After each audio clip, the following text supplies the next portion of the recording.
Welcome back, everyone. I've got Dr. Kelly with me today. Kelly, would you like to give yourself a bit of a 30 to 60 second intro, who you are and what you do, please? Sure, absolutely. So as you said, I'm Kelly. I am a researcher. I've been studying the future of work and some version of AI for the last 15 years. I started my career in HR because I thought that's where all the development happens and the goodness of the organization. Quickly realized it's actually a really tough job and engaged in a workforce reduction right off the bat. So learned really in a really real way, like a versatile way, what business can be all about. And since then, I've spent my whole career trying to figure out how do we bring data science and data to the forefront of HR decision making. And now have my own advisory company where I do that with about Fortune 1000 companies.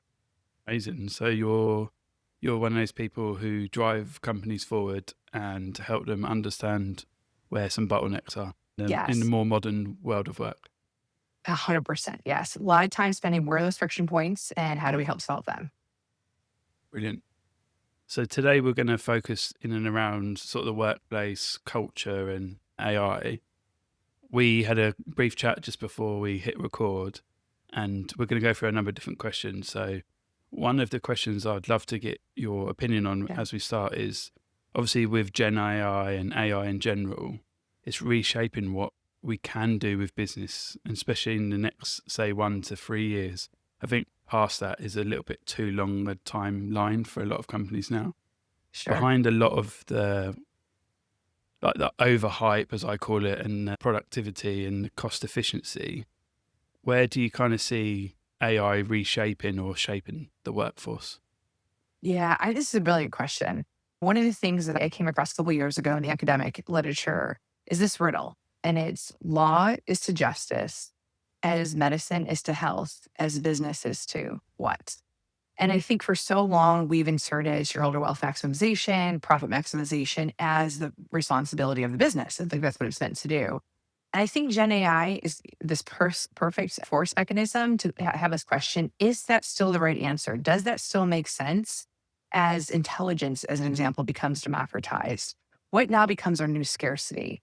And I think to your point, I would love to see the purpose of business expand. We have so many bigger problems to be solving for. There's so many existential questions that I think business leaders are grappling with today.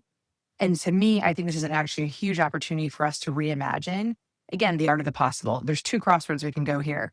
AI can make people's lives a lot better. We can actually engage in this creative work we all keep talking about humans should do and unleash our potential.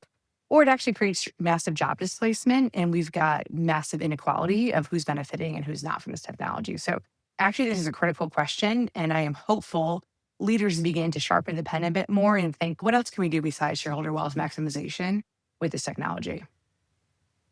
100%. I couldn't agree more. One thing that we talk around a lot at the moment is, how do we get the teams more productive?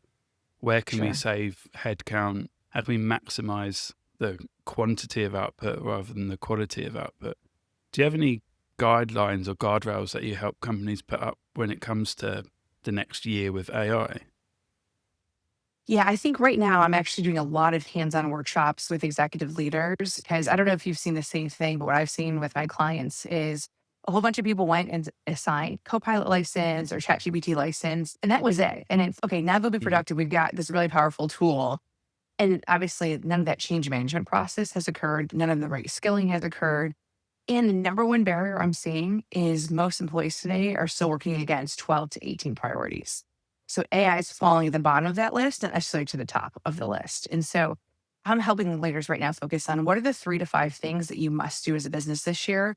Where is AI as part of what are those 3 to 5 things? And how do you begin to really say no to a lot of other competing priorities that might be bubbling up?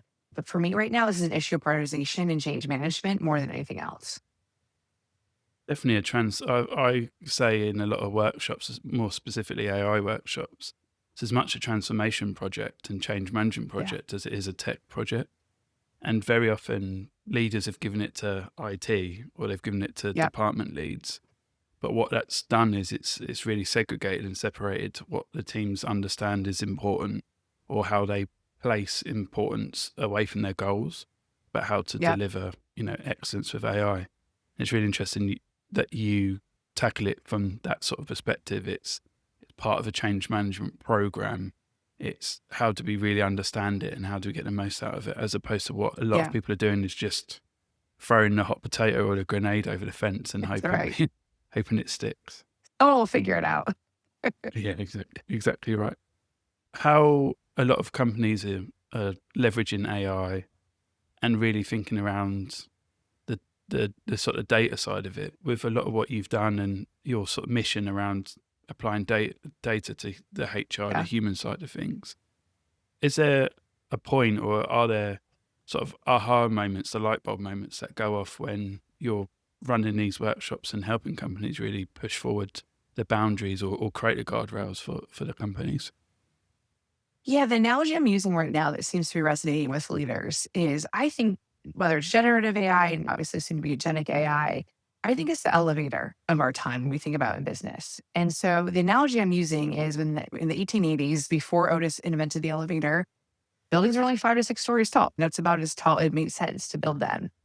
As soon as the elevator was created, we didn't get super excited going faster from floor 1 to floor 5. We reimagined the entire blueprint and thought now is the art of the possible. And now we've got cities lined with skyscrapers, and we've done some really incredible architecture advancements. And what my concern is, what I see leaders doing is saying, hey, you know what, Kelly, I'm so excited. We can go from floor 1 to 5 faster now with Gen AI. We're going to do the exact same thing with less people and just move faster. That to me is completely missing what this moment is all about. And so I think a lot of the work I'm doing right now is really the work that we should have been doing a long time ago about a lot of it around the business process reengineering, really redesigning workflows. And it's not the sexy part of business, but is a part that needs to take place if we're going to actually figure out what is the skyscraper opportunity right now with AI for your business. Couldn't agree more. I love the analogy. I often say that AI is basically like a dishwasher. It's, you can choose to use it or not. And Sure. actually, if you decide to use it, it will help you get there generally quicker, and it will Yeah. preserve your time and energy. But I might have to borrow your architecture Yes. quote, because I think that is probably a slightly better one. It leads me nicely onto how we Okay. kind of try and preserve the human decision making, or the human in the Sure. loop of it, and rather than just trying to over optimize and over engineer things. Do you have a sense of how to how to enable that, and how to really guide Yeah. C-suite leaders and business leaders on that journey? Yeah, I think it's a critical question. But one of the things I ask leaders is no matter how good AI gets, what will you preserve as human? And the two examples that I think about that we've seen in real life is in the airline industry and in the retail industry. The airline industry, technically, planes could be fully automated if we wanted to. The technology exists, but we have decided as a society, as humans, that we want a pilot still flying at the most critical time, which is during takeoff and landing. That cannot be an autopilot. And so I think to me, that signals to me if there's a safety issue, if there's a regulation issue, if this is going to actually take away the muscle memory of something that's very critical, that needs to remain human. And I think the airline industry with the pilots is a perfect example of that. The second example then I think about is every checkout could be fully automated as well. We don't need humans checking us out anymore. But a lot of companies have decided to actually go all in on the human checkout experience and actually remove some of the automated checkout experience. Why is that? They found out that customers were actually spending more money. They were getting too frustrated during the self checkout process, and it really was diminishing the customer experience. So to me, those are the two signals I'm looking for right now is where is this a safety issue, regulation issue? And then second, where does this actually diminish the customer experience as opposed to enhance the customer experience?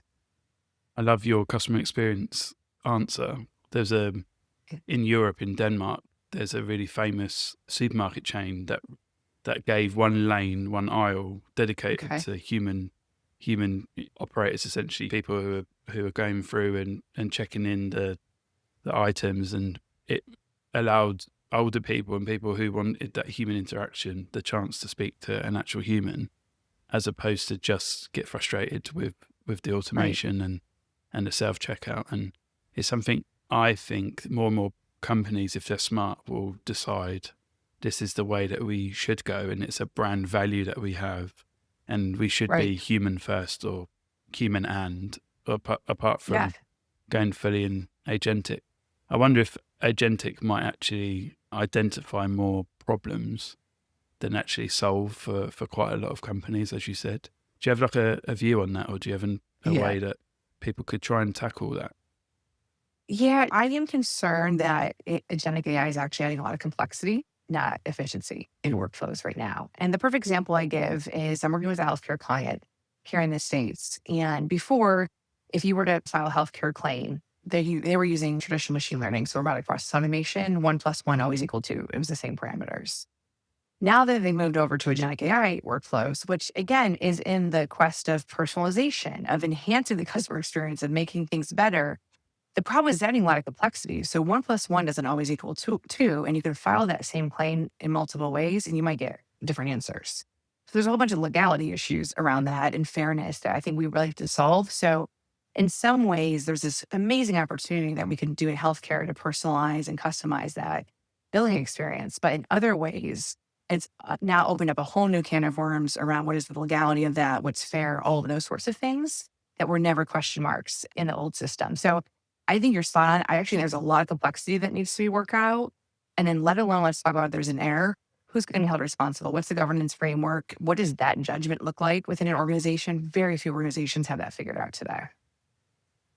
Fascinating you say that, as so many companies are rushing towards agentic and trying to make agents work, and all you Yeah, see in LinkedIn feeds and on X and or Twitter, depends ridiculous. on what you call it. It's just, full on. I automated this. I created this. My agents are doing. I've got 50 agents doing my whole team work. I often question, other than the legality and the governance problem, is how do you manage that sort of approach? And we're getting to the stage where I predicted back in October that probably by the middle of the part of this year, we're going to have teams that have actual agents, like as team Mhm. members. So there obviously there'll be the HR side of this, there'll be the training side of this, but Sure. also there's this way of trying to coach people and mentor them into the way to handle this and actually think about it in a way to, because it's an extension of you as the leader. Do you have Sure. ways that you're helping companies shape those thoughts or move towards that environment? Yeah. Because let me share with you some research that I'm bringing to clients on this topic because I think it's a really important topic. So my concern is that I ran a big research study last summer. And what I found is the top 25% of AI users who were gaining productivity. So they weren't just playing around with it, they were actually using it in a way that was gaining productivity. Those top 25% were much more likely to trust AI over their human colleagues. And then they were also much more likely to want to work with agentic AI than they were with their human colleagues. And that to me signals a pretty big problem as we begin to unleash agentic AI in our workflows and we ask people to start working alongside of them. Again, as we talk about the customer experience being diminished, I worry we might have a human connection being diminished in our workplaces right now. The reality is we're already in a pretty fragile ground in most of our workplaces today. The world is certainly on fire. We have polarized workforces and there's never been business as usual. But let's call it the last decade has really been upside down, starting with the pandemic. And so I think people are looking for a break and a relief, and it's really messy working with other humans. So that's my big watch out that I'm working with leaders right now is how do we design work where agentic AI is being treated as an amoral machine, that is an algorithm and what it is, and not a human colleague that's providing empathy. All of that is fake. It's manufactured. And I think that is where people are maybe getting a bit confused. And I think it's because we haven't done the architecture work. We have not revisited the blueprints. And so we are just trying to now cram in this agentic AI alongside the 17 other priorities. And it's just, I actually don't see it working well yet within organizations. And I think it's going to be a multiple year runway before we actually see true success. And I think the people that you see right now that are getting these big gains are solopreneurs, are very small companies. It's great. I have a very small company.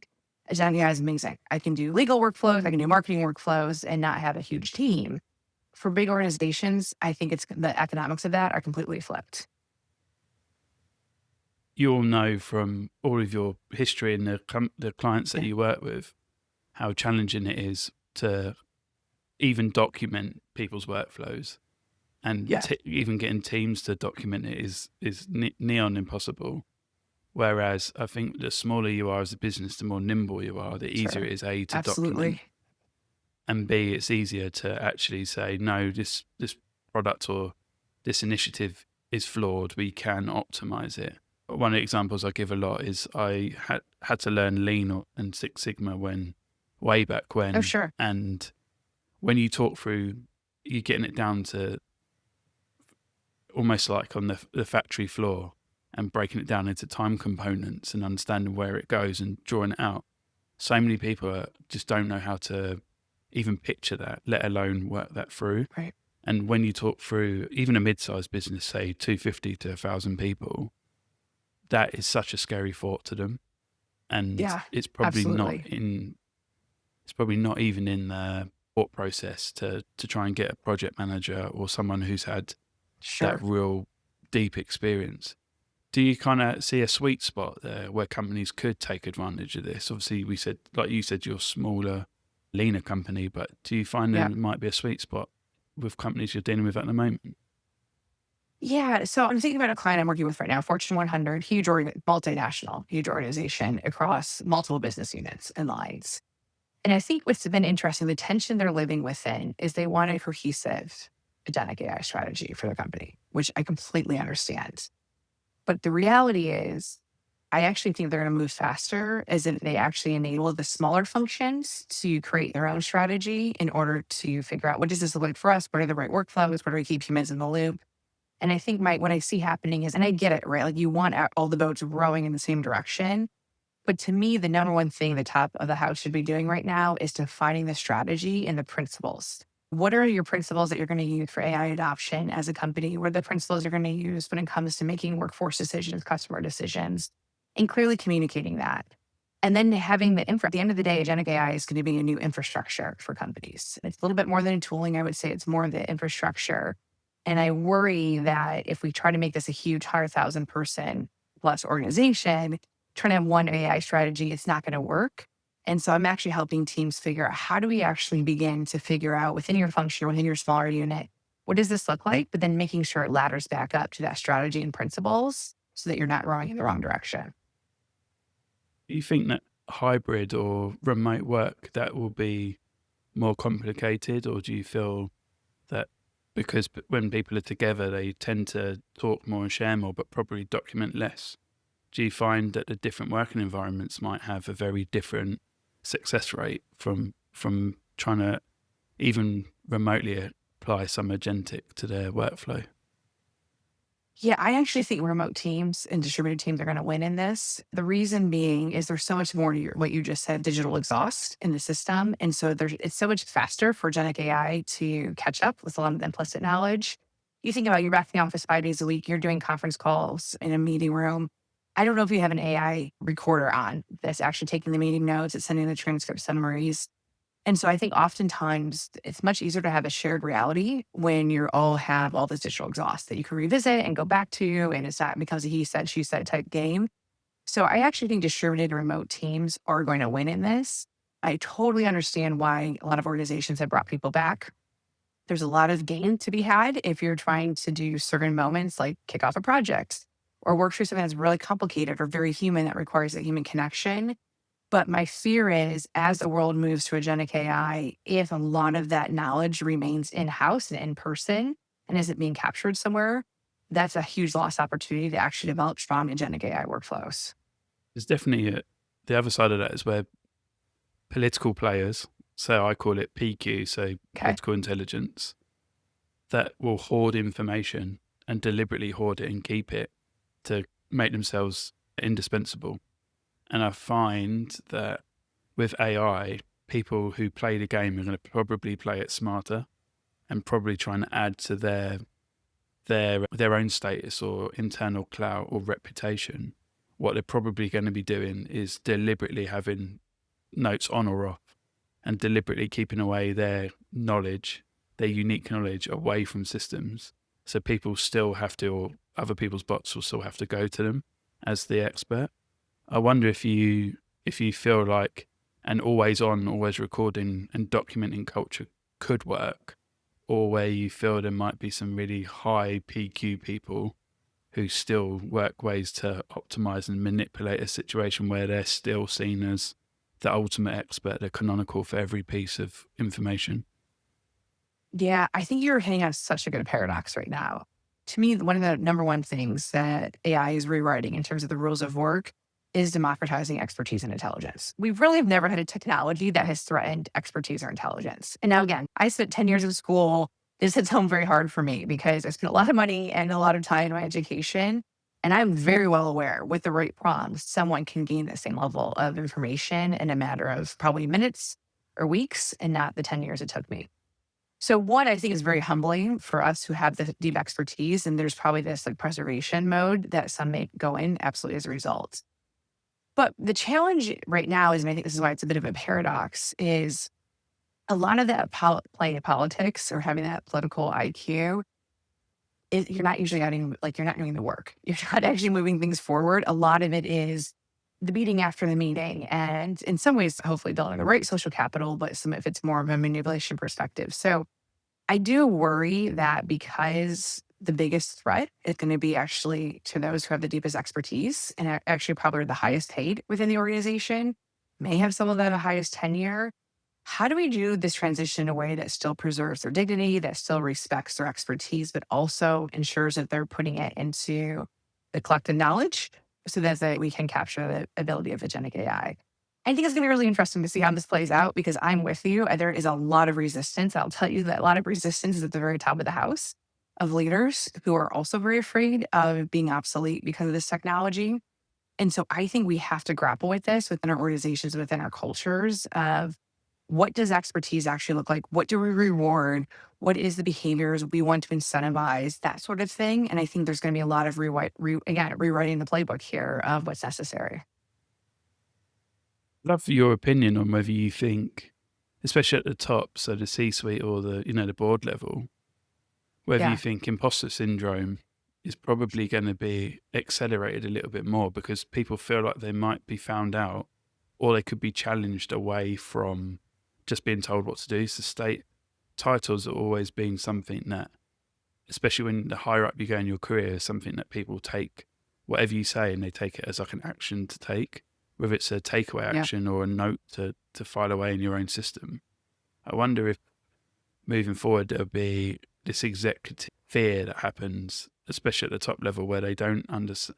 They feel like they're going to be something's going to be unlocked, or they're going to be called out for something that they said, and their gut reaction, the thing that's kept them in their role for a long time, or got them to where they are now, their gut might be questioned a lot more, and they don't know how to handle it with, like, more so with AI and Agentic. Do you have a sort of an opinion on that, or guidance on that? Yeah, I think I do a lot of research about power dynamics in organization and leadership. And so one of the theories, or not theories, but actual proven realities is this thing called the power paradox, that as people rise to power, they actually lose sight of the consequences their decisions have on others, and their field of decision making becomes very narrowly minded.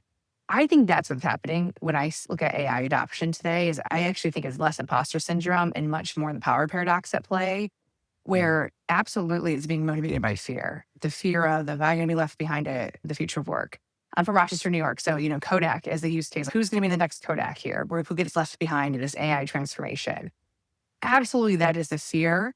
My concern is that leaders, though, are feeling very bullish on this and are just moving on a high-speed train, not really understanding the human consequences of the decisions that they're making when it comes to AI right now. One of the things I hear a lot in my qualitative research with workers is I worry we have blind adoption happening with this technology. And so to me, absolutely, is there probably imposter syndrome going on? I'm sure in a lot of organizations that could be true. I actually see this phenomenon a lot more right now, where the power paradox is blinding them to the very real consequences that they're making. And I don't know how to get them to slow down. Like that is my number one thing right now is trying to get executive leaders to slow down, prioritize, rebuild, take advantage of this opportunity. We're trying to take advantage of this opportunity while moving fast, while trying to do 100 other things. I call it AI peer pressure. It's where their peers Sure. appear like they're going way ahead, where actually they're not. It's just a good marketing tool, or they've done enough to get in front of those particular executives or, leadership at departmental level. And it creates this peer pressure to accelerate and take the velocity route as opposed to the speed route, being more methodical, but doing it at speed as opposed to just chasing after something they feel like it's gone gangbusters where it really hasn't. And I That's personally, true. you're saying to people, I think that's how you, a lot of the time, a bit like Google slowed down and let Yep. OpenAI and ChatGPT get a Sure. headway. They really took a step back and looked at their organization and their culture and said, how do we use all of our monopoly power? How do we use all of our tools to, to push forward and connect it all together so we chomp away and use our advertising revenues to slow Yep. down this really quick move in startup. So that's the kind of way I feel that companies should probably take it. But trying to tell a CEO or a founder that they're losing, but they don't have to go as quickly as others, or actually could take the upper approach where it's times our competitor and not actual competitors themselves, I think is probably the best piece of advice people don't want to hear at the moment. Oh, I think that's right. And I think I've been using this term a lot called "We've Lost the Plot" because I've got a new book coming out called "Reclaim the Plot" this fall. And so I think you just hit the nail on the head. What I get concerned about is executive speed is causing them to lose focus of their core business. So the reality is most industries today are in a low to no growth environment. That is the macroeconomic conditions and backdrop against this technology play. And I think because of that, I see so many leaders abandoning their core because it's beginning to shrink for whatever reason, whether it's changing customer behavior, whether it's just inflation, tariffs, you name whatever you want to put in there. But the reality is they're seeing their core begin to shrink. And rather than preserve and figure out, okay, what's going on? How do I reignite this core? It's this huge pivot over to, okay, we're now going to become an AI enabled business. Because I know when I'm an AI enabled business, I can grow my valuation 2 to 3x. Whether that's true or not, whether all it is like a back end chat GPT system that's actually under more complexity and potentially more errors in the back end, it doesn't matter because the story up front is we're now an AI company. And so I think you're so right. I just worry we've lost the plot of what this moment is actually all about. And if you are abandoning your core to go chase this, to me, that's a huge red flag. Are there any other core chapters or themes that you would sort of get people to look forward to in your upcoming book? Are there other things that people should really take note of and really think about for the next few months? Yeah. So I've written this in terms of a fictional story because I feel like right now, and of course, there's like research and commentary in there. So it's think for Succession TV meets an Adam Grant style book. Because I've seen so much. I don't want to like name any company or anything like that. But my background is I've spent 12 years in big consulting, Meta. It was in the tech industry for a while at Upwork. So I've seen this pattern of behavior. Then it doesn't really matter what industry you're in. I'm just seeing this leadership pattern. And so Act one is the drift. And what I really begin to diagnose and through storytelling is show how really well-intended leaders are drifting from the true purpose of business, all the way back up to our conversation up top. How we begin to drift and minimize, okay, like layoffs are just a thing now. Everyone's doing layoffs. Let's just lay off. Oracle did 30,000 people the other day. That is absurd and unheard of if we look back past our work history, but that's become normalized. So I really diagnose what has become normalized as part of that drift. The second phase, then Act two, is the delirium. I think we've become delirious over AI. I think we're delirious over the younger generation, Gen Z coming into the workplace. We have lost the plot of what this moment's all about. And I think the truest thing I've seen in the tech industry is tech companies who are trying to become the first $1 billion company with no employees. What are we doing? How is that benefiting anyone in society besides that one individual? And unless they're curing cancer or doing something amazing, okay, by all means. But I think part of what we've become delirious about is business is about job creation. It is about value creation. And having a million AI agents running around making $1 million that benefits one person does not seem to be the North Star that we should be aspiring to. And so then Act three really goes into the dream. What would this, if we got this moment right, in reality, what does this look like? It doesn't mean we're going to be perfect. It doesn't mean that everything's going to go great. It doesn't mean everyone becomes a unicorn company. But what does a company, operating in a low to no growth environment actually do to get this AI moment right? And that's what we unpack in the later half of the story. Sounds like perfect reading or audible material to me for Yes, sure. absolutely. One thing I'd love to double click on, obviously Yeah. a lot of these big companies and big consultancy firms who are making these mass layoffs, and they're taking the opportunity to Ugh. put AI as the wrapper on it. Is there a way, do you think, obviously with your background in HR and people teams, is there a way that HR and people teams can take back some of that narrative? Because at the moment it's Yeah. being used as marketing. But do you think there's a way for HRs and executives who have the people first approach to take that back and reframe and reposition their companies if they've done it, and they might end up like Block, who have rehired a number of people? Do you have a guidance on that or a recommendation on it? Yeah, I think right off the bat, the number one thing that I think we're missing to have, again, that data-driven conversation on the people side, is defining what AI skills are and how do we measure them and how many do we have within our organization and what is that 2030 readiness, let's say, of what are the skills that I'm going to need. And I think because we don't have that, it's so easy for HR to get overridden in this moment, whether it's by investors, the board, the CEO, CFO, to say, hey, I mean, we're just seeing these arbitrary, we got to cut 10% of the org, we got to cut 20% of the org. And because we don't have that vision into what are we actually cutting? What sort of skills are we losing and exiting the organization as a result of this? And how expensive are those skills going to be in the next 2 to 3 years when we figured out we may need them? And so I think that's the challenge that I think CHROs and HR teams are in right now is I work with them all the time. They intuitively know, and some have even admitted behind closed doors that they believe their board and CEO have lost the plot themselves of what's happening. But because they're unable to actually talk in terms of numbers and cents of the assets of their people and their skills, again, it all becomes a liability, it all becomes a cost. It's really hard right now to wage that war of, hey, we're going to go build in a whole bunch of AI technologies and build data centers. So we're going to remove, again, use Oracle example, 30,000 people. Well, what just exited your organization? Not even just in terms of people, but the skills and the value. And again, how expensive will that be in the future? So to me, that is where HR needs to have. They have a seat at the table right now. They've had it since the pandemic, but I don't think they are spending enough time analyzing, studying, figuring out the people side of AI and how valuable that needs to be. How critical is human judgment, ethical decision making? We know hallucinations occur 8 to 10% of the time. We have so much agentic AI getting put into different APIs within organizations. What is the cost of a mistake within that industry, within that organization? I just don't hear enough of those level of conversations. It's just very bullish. Cut people, do more with less. And I feel like that's playing checkers and not chess. And I need the CHRO right now to start playing chess with their executives. Do you think there's do you think there's a series of metrics or a few metrics that HR leaders could use or business execs could apply to their business where they could actually think around, as opposed to just the revenue or the savings and the headlines? Do you have a sense of some of the metrics that they could use? Yeah, one of the things is becoming more common, but actually revenue by employee is becoming a really interesting metric to see, again, how much you begin to scale and grow. So taking your baseline as your baseline and not necessarily assuming cuts, it becomes much more of an augmentation play when you begin to see, hey, can we actually scale our revenue per employee here, not necessarily cut it.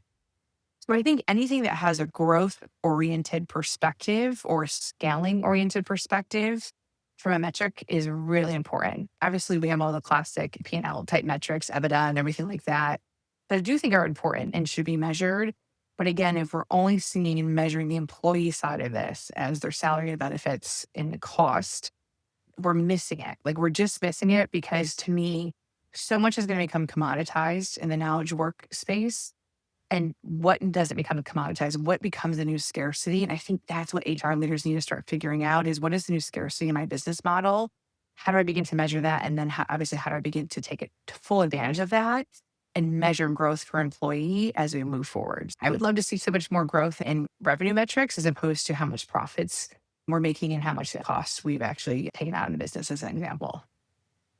I often wonder if HR could and should do what a lot of the CPOs and CTOs have done recently, where they've been pushed into the limelight because everyone wants to look up to and replicate what other companies are doing. I often wonder if there's a side where the people team or the HR team can really step forward and sort of openly discuss or challenge how to do it and create frameworks, because a lot of the technical side are doing that. Some of them, the marketeers are doing it, but I don't really see the ops as much and the people side really doing it. Do you think there's something HR teams could do in this era? 100%. Here's my fear of what I've seen happen in reality over the last couple of years. There has been so many layoffs and they have hit HR departments quite starkly. And so my concern is we're actually, and I see a lot of roadmaps right now, decreasing in the size of HR teams because we think, oh, we can automate recruiting or we can automate the onboarding process. Like we just think, oh, let's just automate the most critical points of a journey that actually we know from research matter the most in terms of productivity. So to me, I think that is what I'm concerned about in practice is HR has so much on their plate today and they are operating probably more so than most functions, doing more with less. And there's more mental health issues than ever before that are being raised to their desktops. There's more leadership dysfunction. There's, at least here in the States, a very polarized workforce and managing the political side of this within their workforce. It all becomes this HR's problem. And so my concern is they're still so busy firefighting right now, all these very real human issues and not with enough staff. And now we've got this huge rewriting moment of, again, I'm saying, hey, let's go build skyscrapers. Let's rewrite the blueprints.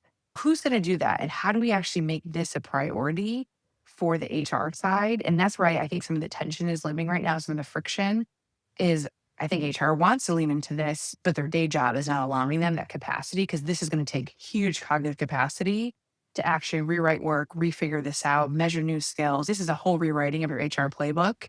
And very few HR teams have the standout right now to go embark on that. The fascinating side of things, and I wonder come the end of the year whether businesses will look to the HR team to see how many cracks there are, or they'll just try and pave over them until, like you were saying, the revenue really takes a big hit, or there's a number of mass leavers or resignations that happen, and then it becomes 27's problem as opposed to the rest of this year's problem. And I just hope, personally speaking, I just hope that what C-suite leaders should do and can do is come together and create that almost like perfect Venn diagram where it's strategy on one side, it's culture in the other, and then AI actually becomes the middle part where they can understand whether they should lean in a little bit more and does it connect the circles all together, because I just don't see many executive teams, especially in offsites and the teams that I talk to, they're not really thinking about how it's all connected. And very often it's, we'll try and throw everyone into one room or in the basement of a hotel to try and address these and tackle them, and then send messages out to department leads as opposed to trying to, like you said, rethink workflows, rethink how we staff the people side effectively, or actually how do we work with HR and maybe some of the platforms to build the right level of guardrails to be put up for all departments as opposed to just certain sides of it. Yeah. No, I think that's right. And I think it's so funny that you say that. Okay, I'm with you. There is so much. We write a workshop at the end of this month and it's, let's solve this critical existential crisis that we're having as a business in 45 minutes. And then we're going to go back to our day jobs. And it's like that, to your point, we're getting this all wrong. And it's like, how do we actually take maybe a full day to say time out, close the laptops. We're going to actually problem solve together, figure this out. And I think we've lost the art of that in many ways. And that's actually where innovation comes from. Innovation is not going to just happen because you have AI tools and infrastructure. Innovation is going to happen when people come together in the same room, willing to debate, having the right psychological safety and cultural norms, having HR drive the right conversation in the room. And I just worry, to your point, very few companies have the tolerance even for that level of dialogue right now. Would you, so here's a bigger question. How would you help, or how do you help companies tackle the increasing gulf between people who are all in and going and following the leader as quickly as possible, with those who are being a little bit or slowing down and trying to be a little bit more methodical? How do you kind of help either build the bridge or fill the gulf in and stop the cracks from happening with businesses? Because I've got this real feeling and talking to people, and some of the headlines and the data is coming back to say this, but this push and pull, and a lot of pull at the moment away from the company and the company leaders. How do you merge people back together? Or how do you get them all under that North Star again, or the leading strategic pillar again? Yeah, I think number one, it comes down to aligning around the why. Like, again, what is the purpose of our business? Very few, 42% of the American employees cannot explain why their business exists or what value it's adding to society. 48% of Gen Zers think business is doing good. That means 52% actually believe business is causing harm. So actually, we have an identity crisis a bit in terms of corporate and what that looks like and what business is all about in this moment. And so to me, the number one thing we have to do before we even talk about AI is why does our business exist? What value are we adding to our stakeholders, to Gen Z? What does that actually look like? And I actually think that's gotten really cloudy since coming out of the pandemic. So many business models changed because of that. And I just worry that we haven't really done that right strategy work to say, okay, now what? What does this mean, who we are now and where we need to go? Second thing is, so few companies right now actually have the principles of adoption of here's how we think about AI. Here's our philosophy. Here is, again, the way that we're going to incorporate this. And no matter how good AI gets, we're going to always preserve this. And a lot of leaders don't have that articulated yet. And so the workforce is actually feeling a lot of fear of, again, that's why I'm seeing words like blind adoption. I feel like we're just trying to automate everyone out of a job. No one's going to work their best if that's really the undercurrent. And I think that's the undercurrent in most organizations today. So that is really where I begin to get into the weeds with leaders and executive teams is figure out what is our aligned why. And you find a lot of executive teams are not even aligned on that part, right? So until we have alignment on that, everything else is going to feel dysfunctional, to be honest with you, within the organization. And so what's your why? What's your principles? And then how do you make sure we're articulating this in a way that motivates the workforce and isn't having perpetuating this undercurrent of fear? I think that with those really useful steps, do you think that it's something that should be only people, so it should be people and performance, so it should be people working together and minimizing the use of AI? Or do you feel it's an opportunity to work as almost like human and AI together to get the best adoption or the best movement forward? Because my fear, or this fear and risk in this is, like, if you don't include AI, people will devalue it, deprioritize it. But if you over-index on it, it will almost force people further away from it.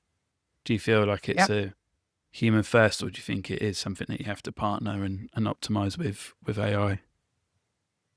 Oh, I think it's human plus AI first, to be honest with you. As much as I'm a huge advocate for people first and obviously putting the human at the center, I think it would be unwise to think that is the future reality of how, at least if you're in the knowledge services type economy, dynamics are changing. And companies that are going to be utilizing agentic AI will win. They will outpace you and they will be able to have more intelligence.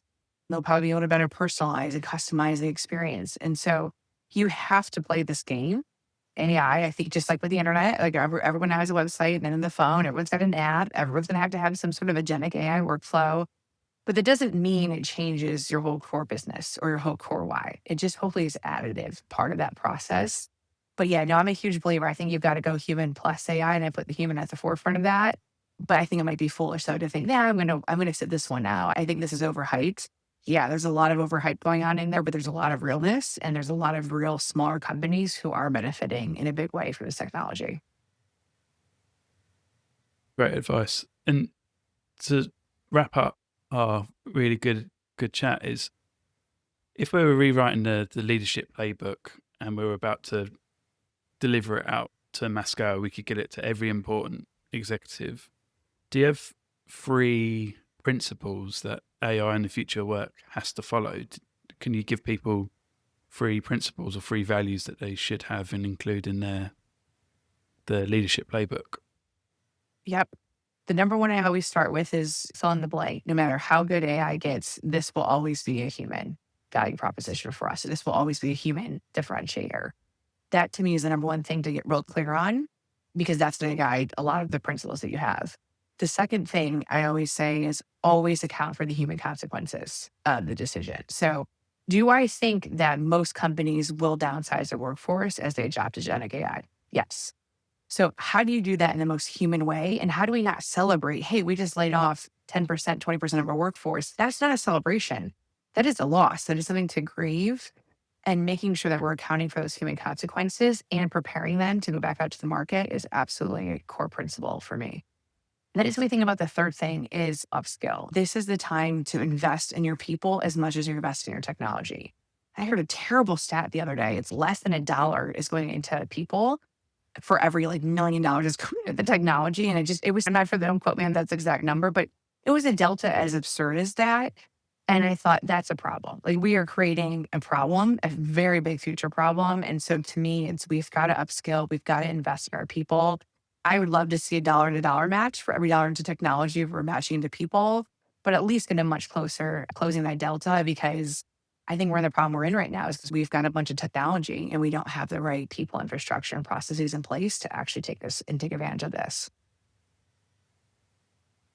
If I could add a bonus one to that, and I 100% agree on the $1 for $1 investment is if as an individual you're listening and you're not using AI or human to get coaching, especially in this environment, although it feels brand new, definitely do the personal development side and do the professional development side. You can probably invest 30 to 60 minutes a day in trying to improve yourself and get an AI to help you or invest in a coach. And then the professional side, don't waste your learn and development budget on conferences unless you're at that stage of your career where you speak at them or you really gain from other people's experiences. You can get a lot of that through podcasts, but try and get that through more specific training and more specific coaching, because the difference between management layer and leadership layer is going to be bigger and bigger, and most leaders will stay in their position for a long time.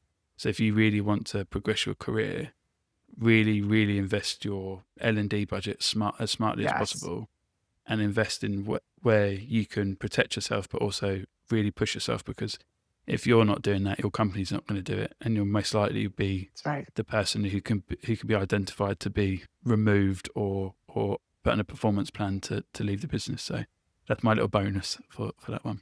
I love that bonus. Awesome. Kelly, I loved our conversation. Are there places that you want people to come and connect with you or support what you do? Is it LinkedIn? Is it on your website? Should people go and buy one of your books? What's the best place or places to find you? I would love people to pre-order Reclaim the Plot. It's coming out this fall. You can actually find it on my company. It's called beyondthedesk.com. So I've created this advisory firm where we focus on all the stuff that happens outside of leader's desk, all the messy parts. So beyondthedesk.com, by all means, connect with me on LinkedIn. And then if you want to follow me personally, I've got a drdr.kellymonahan.com. More than happy to connect with you there. So lots of opportunities to connect, but by all means, feel free to pre-order Reclaim the Plot. I think it's a very different business book. It is not going to put you to sleep. And I think it's pretty entertaining as well. What everyone needs in their life right now, I think. Just a little bit. Thanks for listening today, everyone. If you liked what you heard, please give us a rating and review in any of the podcast players. We have a supporting newsletter, which is aimoment.co.uk, that comes out on Mondays and Fridays with every pod, and we dive a little bit deeper. So please subscribe there. Have a great week, and we'll see you soon.